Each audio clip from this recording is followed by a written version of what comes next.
मौत की मेज़बानी, एक तूफानी रात की खौफनाक कहानी। आगाज वो अंधेरी रात थी, उबरी करम जोरों से बरस रहा था। बादलों की गरज दिल दहला देने वाली थी और बिजली की चमक किसी भी लम्हे आंखों की रोशनी ज़ायल कर देने को तैयार थी। ऐसे में घर से निकलना बेवकूफ़ी थी, और ये बेवकूफ़ी साजिद और उसके 3 दोस्त कर चुके थे। साजिद, वाजिद, तानिया और सहर वीकेंड मनाने निकले थे। गार्डन का मंजर, चारों दोस्त गार्डन में जमा थे। साजिद, यार वाजिद, क्या सहाना मौसम है, क्यों ना लॉन्ग ड्राइव पर चला जाए? सहर, पागल हो तुम? मौसम देखा है, कभी भी बारिश हो सकती है। साजिद हंसते हुए, इसका मतलब है तुम बारिश से डरती हो। सहर, मैं डरती वरती नहीं हूं, बस ये कह रही थी कि ऐसे मौसम में जाना माकूल बात नहीं। वाजिद, अच्छा जी, फिर तुम भी हमारे साथ चलो, अकेली रहकर क्या करोगी? तानिया, तुम भी चलो। तानिया, लेकिन जाना कहाँ है? साजिद, वो मेरे पापा का फार्म हाउस है ना, वहां चलते हैं। सहर चूंकते हुए, क्या इतनी दूर? साजिद डर गई ना। सहर, जी नहीं, चलो फिर मैं भी तैयार हूं। सफर का आगाज, 1 घंटे बाद सब साजिद की कार में सवार हो गए। साजिद और वाजिद आगे, जबकि सहर और तानिया पीछे बैठ गए। जैसे जैसे कार मंजिल की तरफ बढ़ रही थी, मौसम की शिद्दत बढ़ती गई। साजिद ने एफएम ऑन किया, जहां आरजे की पुरसरार बातें जारी थीं। कार में मुकालिमा, सहर, मैंने पहले ही कहा था मौसम खराब है, अब भी वक्त है, वापस चलते हैं। साजिद और वाजिद ने उसका मजाक उड़ाया। अचानक एफएम से एक भयानक आवाज आने लगी। तानिया झिलाकर, स्टॉप इट यार, बंद करो इस एफएम को। अचानक एक झटके के साथ साजिद ने ब्रेक लगाई। सहर, क्या हुआ? ब्रेक क्यों लगाई? साजिद, पता नहीं यार, खुद ब खुद ब्रेक लग गई है। कार स्टार्ट नहीं हो रही थी। साजिद बाहर निकला, इंजन चेक किया, मगर कुछ समझ न आया। वो वापस कार में आ बैठा, इसका वजूद भीग चुका था। बुजुर्ग से मुलाकात, अचानक कार की खिड़की पर दस्तक हुई। एक बूढ़ा शख्स लाठी के सहारे खड़ा था। बूढ़ा शख्स, बिया, यहां अकेले रहना ठीक नहीं है। ये जंगल रूहों का भूखा है, जितनी जल्दी हो सके चले जाओ, वरना ये तुम्हें खा जाएगा। वाजिद, हमारी कार खराब हो गई है, क्या यहां कोई मैकेनिक है? बूढ़ा शख्स, इस जंगल में कोई मैकेनिक नहीं मिलेगा। हाँ, पास ही एक हवेली है, मैं उसकी देखभाल करता हूं, चाहो तो वहां ठहर सकते हो। हवेली का मंजर, सब उस बूढ़े के पीछे हो लिए। हवेली बहुत पुरानी और वहशतनाक थी।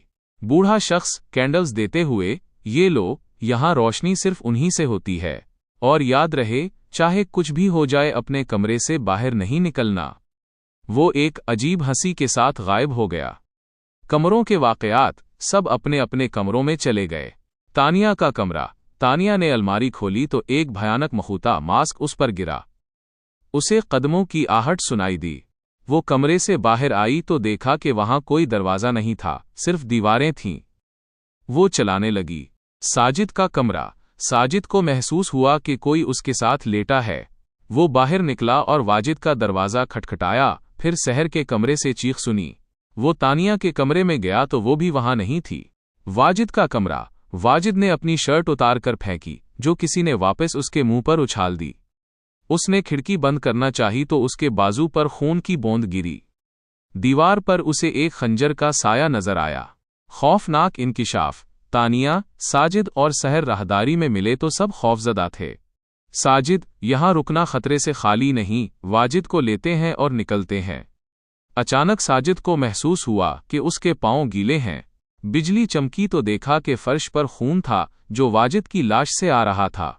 वाजिद का सर कटा हुआ था और आंखें खुली थीं।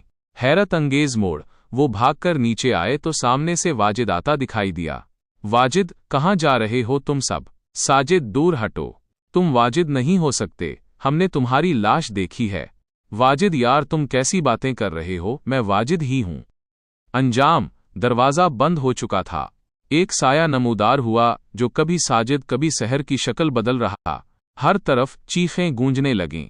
अगली सुबह जब तूफान थमा तो पुलिस को हवेली से 4 लाशें मिलें। 3 दोस्तों ने अपनी नब्ज खुद काट ली थी, जबकि एक का सर कटा हुआ था। قریب ہی ایک خنجر ملا جس پر چاروں کے انگلیوں کے نشانات تھے، مگر پولیس یہ گتھی نہ سلجھا سکی کہ یہ خودکشی تھی یا کچھ اور۔ جب پولیس کو چاروں لاشیں ملتی ہیں، وہاں سے کہانی تبدیل ہوتی ہے۔ پولیس جب حویلی کے اندر پہنچی تو وہاں کا منظر ویسا نہیں تھا جیسا رات کو محسوس ہو رہا تھا۔ سورج کی پہلی کرن نے اس وحشت زدہ حویلی کو ایک پرسکون یادگار میں بدل دیا تھا۔ انسپکٹر کی نظر میز پر پڑے ایک پرانے بوسیدہ کاغذ پر پڑی۔ وہ کاغذ دراصل ایک وصیت نامہ تھا جو اسی بوڑھے شخص کا تھا جس نے انہیں پناہ دی تھی۔ اس تحریر میں لکھا تھا، یہ حویلی صرف ان کے لیے قید بنتی ہے جن کے دلوں میں ایک دوسرے کے لیے کھوٹ ہو، اور جو سچے دوست ہوں وہ یہاں سے کبھی مر کر نہیں بلکہ ایک نئی زندگی لے کر نکلتے ہیں۔ اصل حقیقت، دراصل وہ چاروں دوست مرے نہیں تھے۔ وہ جو لاشیں نظر آ رہی تھیں وہ ان کے اندر کے خوف، حسد اور نفرت کی علامتیں تھیں۔ وہ طوفانی رات ان کے کردار کا امتحان تھی۔ جیسے ہی صبح ہوئی، ساجد، واجد، تانیہ اور سحر حویلی کے باہر ایک پرانی برگد کے درخت کے نیچے بیٹھے ایک دوسرے کا ہاتھ تھامے ہوئے پائے گئے۔ وہ سب زندہ تھے، مگر اب وہ پرانے انسان نہیں رہے تھے۔